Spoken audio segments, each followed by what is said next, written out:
Hey everybody, it's Safi and Marco Dish Out on Movies, the only movie review show on YouTube to review movies in terms of food.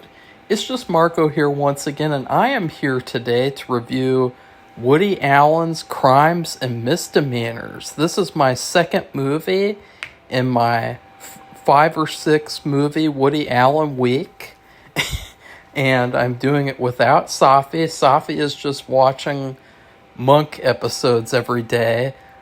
She is watching like all the Monk episodes again, which is pretty interesting because, as I said before, there's not a lot of TV shows that you can really go back and just rewatch every episode. There's a lot of shows that you see them once and it's like you never want to see them again. But a show as good as Monk, you don't really care. But anyways, this movie, I didn't hate it, and I didn't love it. It was kind of like an in-the-middle thing, because I think it had to do with my expectations, because I saw the poster. The poster has Woody Allen and Martin Landau. They're sitting together, and they both look like really unhappy, or they kind of look unhappy, like they're in a predicament of some kind. And so I expected for the whole movie to have like them together in it. So that was my first mistake. I should have watched the trailer or something. And then number 2, I didn't expect the movie to be like so moody. If there was a movie that I could compare this to, it's probably a Serious Man, which, my cat wants to come in conveniently right as I start reviewing. You can hear him meowing too.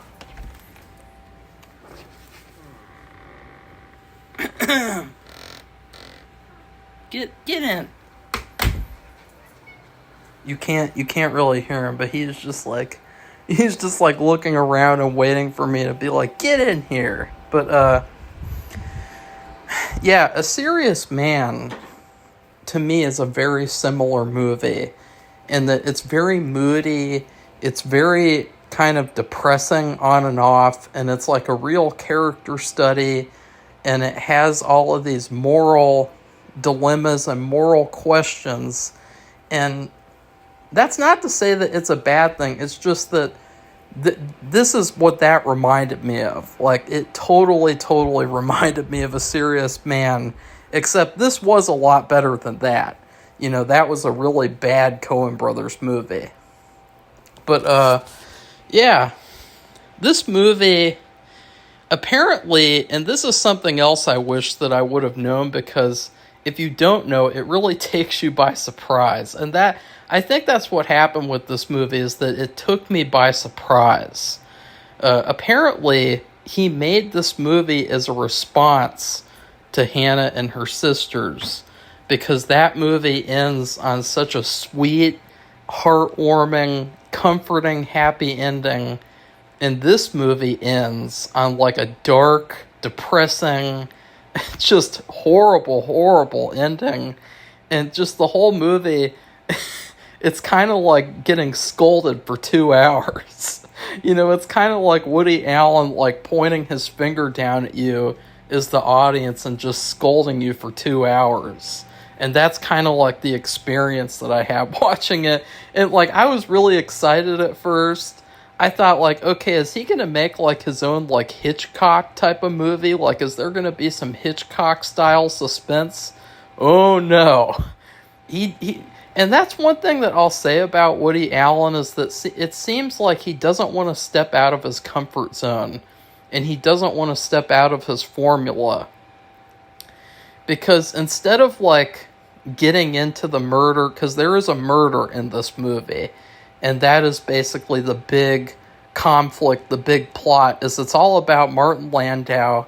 He's an eye doctor, and he's doing some kind of a financial crime with his patient's money, and he's also having an affair. I think I already said that. He's just really not a great guy. He's really like, ugh. And he is kind of likable, though, because he is Martin Landau, so he's very, like, interesting and kind of like someone that you want to root for regardless. But the big plot is that his mistress really wants to talk to Martin Landau's wife and tell her what happened, and you know, it's a horrible situation to be in, regardless of like who you are in the situation, because it's like it's all about the fact that he doesn't want to hurt his wife, even though he wants to get divorced to her. So it's just a big, like, what do I do? What do I do? What do I do? And instead of having her like silenced and just like threatened, because he has a brother who's like a gangster. He's like a criminal, and he is really, really sleazy as well. I thought his brother was really good in the movie. He kind of reminded me of like the characters from Uncut Gems. In fact, he looked a lot like the brother from Uncut Gems, and the brother in Uncut Gems was named Jack as well. So I have to wonder if Adam Sandler was inspired by this movie when he made Uncut Gems. Anyways, he skips that step of like, oh, maybe you could just have someone break her thumb, you know, like Rocky Balboa style or something like that. He's like, no, let's just jump to the nuclear option. Let's just kill her. Let's just have her killed. You know, there's this this long scene where he's sitting like at the fireplace at night, and he's just like, I've got to do something. I'm Martin Landau, and I've got to have this done. There's just nothing else I can do, and it's a very bad situation, and I just feel so terrible about it. And then he has it done. And again, this is the part where I thought, because so far in the movie's like halfway over. So far, you have these two plots. They have nothing in common. They have no connection whatsoever. But I thought maybe, since the guys are on the poster together, Woody Allen and Martin Landau, I thought maybe at the halfway point, that's when they're going to get together, and that's when they're going to have to, like, I don't know, deal with the situation together. Like, I didn't know. Like, I was so like confused why they weren't together in the movie until the very end. And but no, like, they skip the murder. They don't show the murder at all. And instead of doing anything interesting with that, doing anything like Hitchcock style, Woody Allen preferred to go straight into mood and just make it really, really depressing, and just focus on guilt and just shame, suffering. And he's like, yeah, so that there was a murder that happened in my movie, and you know what? Who cares? We're just going to focus on the guy who had it. He had it ordered, and he's just going to be really depressed and upset about it. And we're going to watch him like wander around.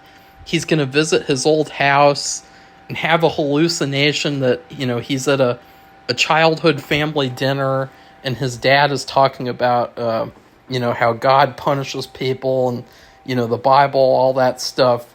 And so it was very different. But at the same time, it was like, even though it was quote unquote different, you could still feel that Woody Allen was not willing to go out of his formula very much, and he wasn't willing to do something different. Because then, I would say about 60% of the movie was like a typical Woody Allen like rom-com, where it was him and Mia Farrow, of course. And then there was this other guy. This other guy, you know, I've seen him before. I don't know his name. I can't remember the character's name in the movie. But Woody Allen is like this documentary filmmaker, and he gets hired to do a profile on this real scuzzball. And he is probably the sleaziest character in the movie. But it's kind of like in a fun way, to where, you know that the actor's probably not like that in real life, so it's kind of fun watching him. He's like a womanizer. He's just a real jerk and just really, really just not pleasant at all. And he is trying to win over Mia Farrow, and at the same time, Woody Allen, he's trying to go the Friends route, and he's trying to, just cozy up to her really, really slowly. And, there's this one part where, this is clearly just Woody Allen using this movie as an excuse to go on dates with Mia Farrow, by the way. But, like, there's a part where it's like, oh, let's watch this movie together, this professor. There's also, like, this random professor that they keep on cutting to throughout the movie as he's giving, like, lectures on morality and, like, all this, like, psychological stuff. And it's like clearly like he just used this as an excuse to, like, oh, I'm gonna have a dinner with Mia Farrow and watch a movie with her on camera. It's just really funny. And but that's like 60% of the movie. But the dilemma there is that he is married and his wife will not give him the sex. So he's like, okay, this marriage is over. The last time I was inside a woman, I was in the Statue of Liberty. And that was a good line. He had some good lines in this movie, too. He had some really genius, like, little jokes once in a while. But, I don't know, like, it was such a contrast in tone. Like, it almost felt like an anthology movie, like where they cut back and forth between these two stories that were so polar opposite. But then at the end, see, this is another thing that I've learned about his movies. It's weird because Woody Allen, he sort of frames himself as this kind of weak, like, sad little guy who's, like, really, really just, like, an honest, decent guy. He's really nice. He's good with children. And, but then you see, like, the way that he treats the audience like children. Because in his movies, he acts like a teacher who's teaching the audience and who's judging the audience. Because he waits until the end of the movie to make his point, and then at the end of the movie, he's like, see, this is what the movie was all about, with, like, a narration. And it really reminded me of, like, Office episodes, the way that some Office episodes end with, like, a narration, like, talking about, like, the themes of the episode, or, whatever, like, so, this movie was really preachy, and I think that the preachiness, like, I don't know, like, I just wish that more of the story was about the murder plot, and I wish less of the story was about Woody Allen going on dates with Mia Farrow. And then also, too, this is something else that's interesting. The movie starts off with Woody Allen's character. You see him, and he's seeing a movie with a little girl, and it's so funny. Because for a second, I thought, is that Woody Allen's love interest in this movie? Like, it's just this 9-year-old girl, and I was like, is this seriously his love interest in this movie? Like, is this his coming out movie or something? Like, I don't know, like, it was really weird. And you know what else is really weird? Is that there's this whole subplot with him, like, going on dates with this 9-year-old girl and talking to her about his dealings with this woman that he wants to have an affair with. She's 9 years old. And what's really weird, though, is that he mentions at the beginning of the movie that, like, her dad or something wanted him to take her out on these dates and to teach her lessons. It's weird because they never show her dad. The plot never goes anywhere. It's just like to show that he's a quote-unquote decent guy who's taking this little girl out on dates all the time. I mean, I don't know. I don't know, guys. That's pretty weird. Okay, like it was pretty weird. And the message of the movie is even weirder. And again, I didn't hate this movie. Maybe I'll enjoy it more as I sit with it for a while. I mean, I thought it was a good movie. Like, I don't know if I would watch it again. Because it seemed like it very much was a response to Hannah and her sisters, and that it ends in such a purposefully unsatisfying way. And I think that when you do that, when you purposefully end a movie in like a sad way to make a point, it kind of undercuts your point, because it makes it feel like things are very contrived. And I don't know, it's strange. It's like a weird, like, manipulative feeling.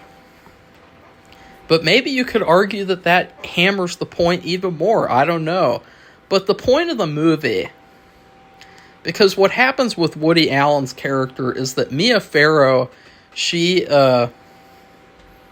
distances herself from Woody Allen, which is probably what she should have done in real life instead of marrying him.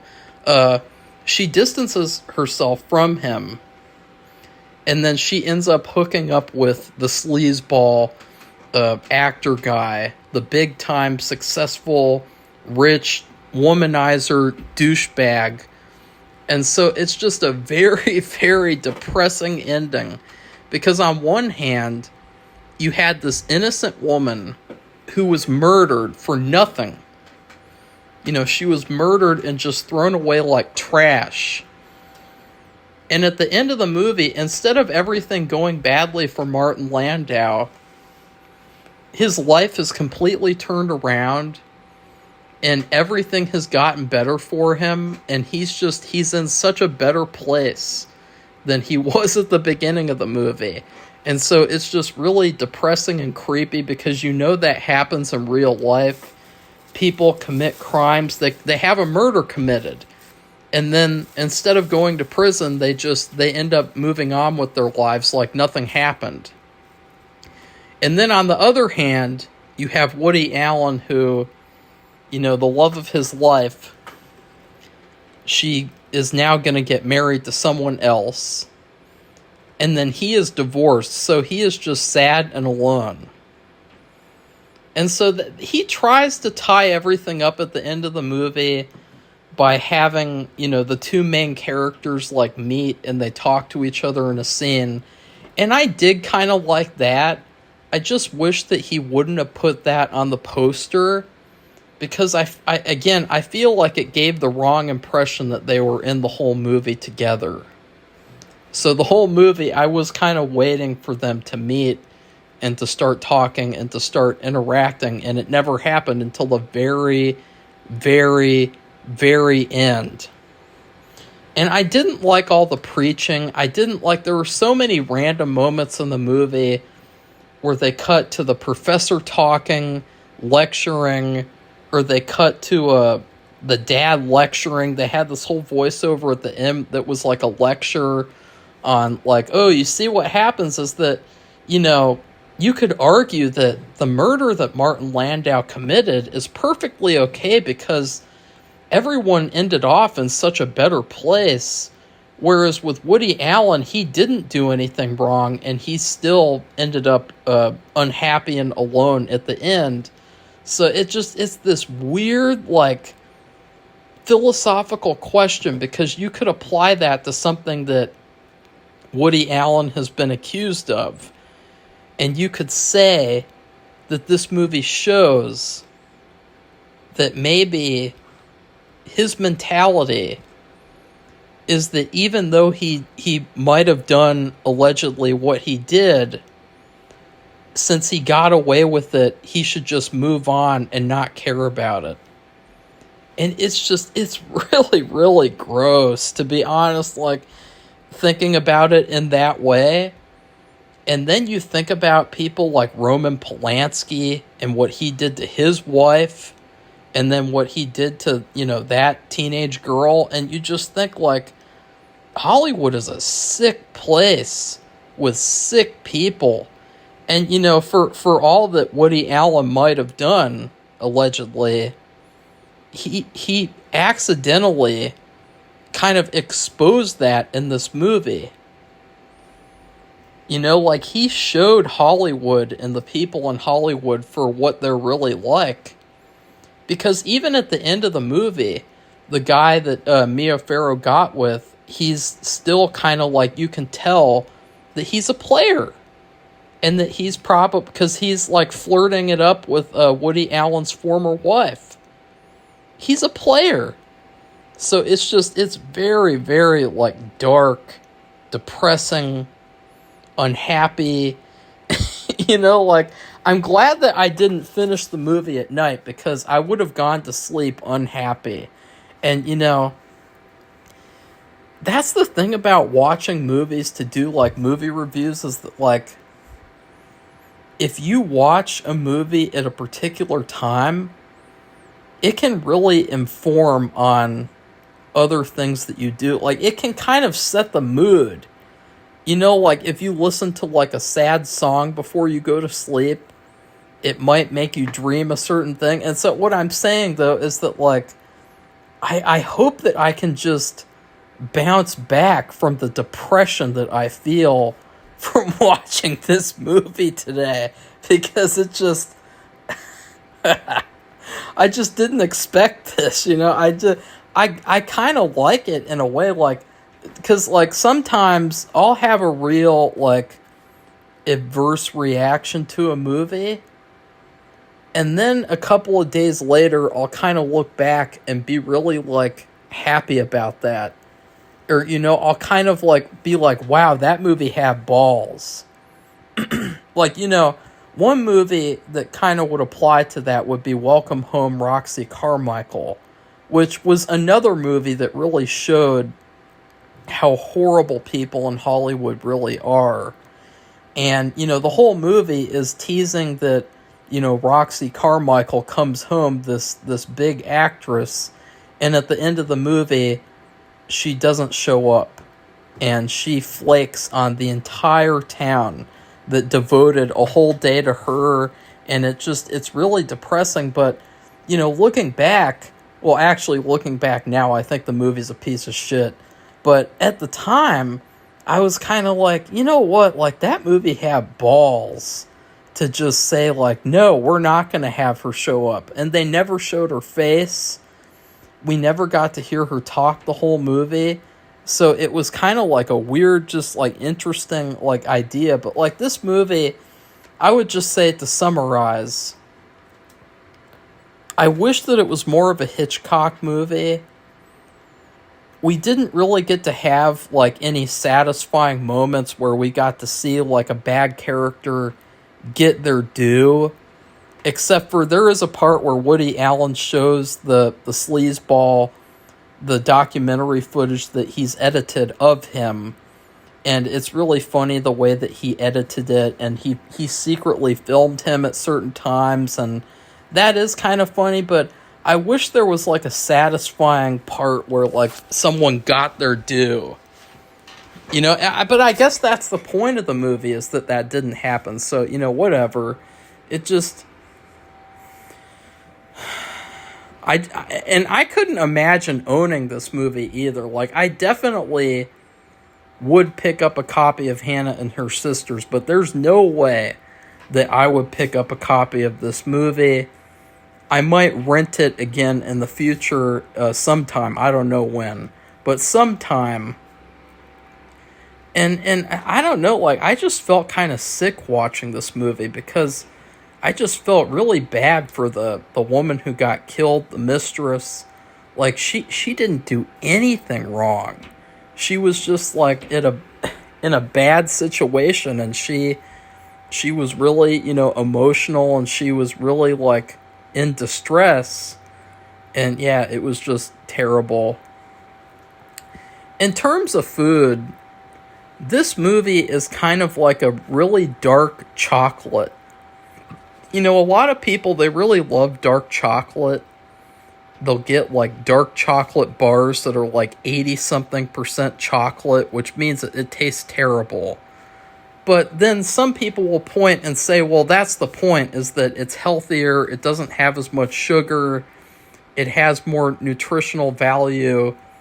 And that's the point, is that it tastes bitter and it tastes really dark. Whereas milk chocolate, it's very sugary and it's not really that healthy for you at all.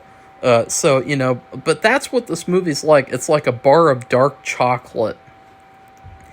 You just have to be in the mood to watch it, and you have to watch it like in small doses, because it is not a happy or fun movie. And at the end of the movie, you just think like, wow, I just went through something. And yeah. And God, Mia Farrow's character was terrible too. I mean, her character just sucked. I mean, because that's the part that really felt contrived for me, is that the whole movie, she hated that sleazeball's character. And then at the end, instead of showing you how she fell in love with him, they just kind of quickly tell you this little run through of a story that happened. Like, they just so happened to meet up and they fell in love. And it just didn't feel real. It felt very contrived.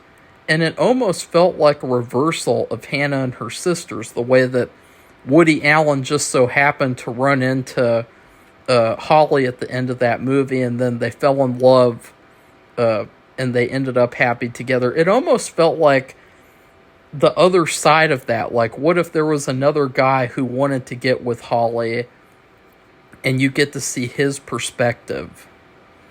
So, I don't know. Like, this movie, it wasn't really for me, but I still think it was okay. So please like this video and comment and tell me what you agreed with and what you didn't agree with me about this movie. And then please subscribe to our channel if you'd like to see more honest movie reviews. Goodbye, everybody. See you soon for Master Chef. Bye.